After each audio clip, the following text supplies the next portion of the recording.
Indonesia ini menjadi kaki tangan Trump dalam politik itu. Itu yang saya ingin katakan. Sementara posisi Trump itu tidak berpihak terhadap kemerdekaan Palestina. Posisi Trump itu berpihak kepada Israel. Itu artinya ada prinsip dasar dari konstitusi dan sejarah Indonesia yang selama ini meneriakkan kemerdekaan Palestina. Tapi faktanya di dalam rezim Prabowo tidak melakukan itu, justru ikut langgam politiknya Trump.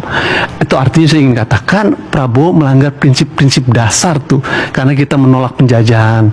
Apa yang dilakukan Israel dalam konteks Palestina adalah salah satu bentuk penjajahan. Karena itu kita menolak diplomasi dengan Israel selama ini. Bahkan main bola pun kita nggak mau. Sekarang kita duduk di dalam satu BOP. Itu jelas melanggar sejak KTT tahun 1955 sampai kemarin. Tapi rezim Prabowo meruntuhkan itu. Itu satu poin.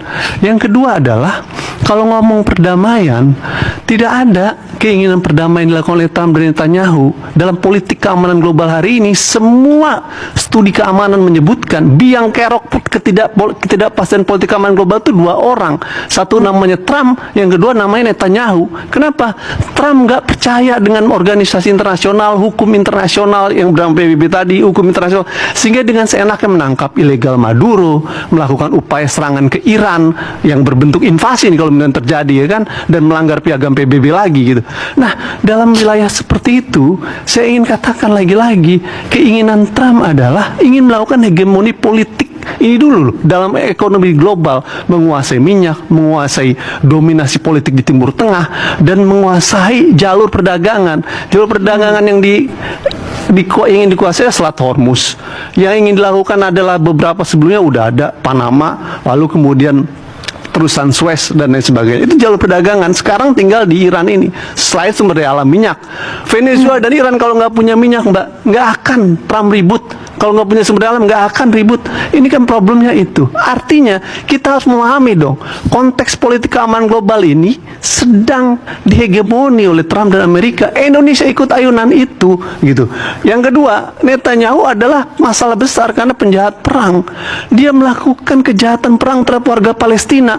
Anda di sini semua duduk bicara kemerdekaan Palestina, tapi pada saat bersamaan kita duduk bersama penjahat perang. Bukan saya yang ngomong Netanyahu sebagai penjahat perang. Mahkamah Pidana Internasional yang menyebut Netanyahu penjahat perang. Kalau kita bisa menerima Netanyahu sebagai penjahat perang, saya ingin bilang bahwa yang bisa duduk dengan penjahat perang adalah mereka yang penjahat perang juga dalam konteks itu. Pertanyaan, apakah Indonesia mau dikategorikan sebagai penjahat perang juga dalam konteks nantinya ya. Ketiga, saya ingin bilang bahwa ISF itu bukan dalam konteks mandat PBB yang dibentuk ini, tapi dalam mandat BOP gitu.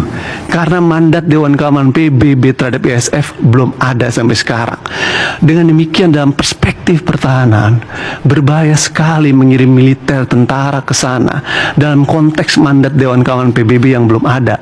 Kenapa? Karena kita nggak akan dipayungi dalam rezim hukum internasional. Dengan demikian saya bilang ini kita bisa mati konyol di sana karena realitas BOP-nya nggak jelas, dikirim atas nama BOP dan bukan atas mandat Dewan Keamanan PBB. Siapa yang kasihan? Tentara di sana. Saya mau bilang bahwa kalau DPR ataupun pemerintah terus mengirim pasukan ke sana dan kemudian Hamas menyatakan Anda jangan ke sini, kalau Anda ke sini kami lawan, lalu kemudian tetap di sana untuk tujuan rekonstruksi dan penjutaan senjata Hamas, maka terjadi bentrok. Kalau ada korban jiwa dari tentara Indonesia akibat bentrok dengan Hamas nanti, saya akan minta pertanggungjawaban kepada DPR karena telah mengorbankan tentara Indonesia yang bukan dalam misi PBB, tapi dalam misi BOP. Jangan bercanda, ini bukan main-main. Kita sedang bicara tentang pengiriman pasukan TNI. Karena itu harus ada rule of engagement yang jelas. Siapa? PBB, bukan BOP. Sepanjang PBB tidak memberikan mandat keamanan, maka jangan kirim pasukan ke sana. Itu sama saja mati konyol. Kasihan tentara kita. Terima kasih.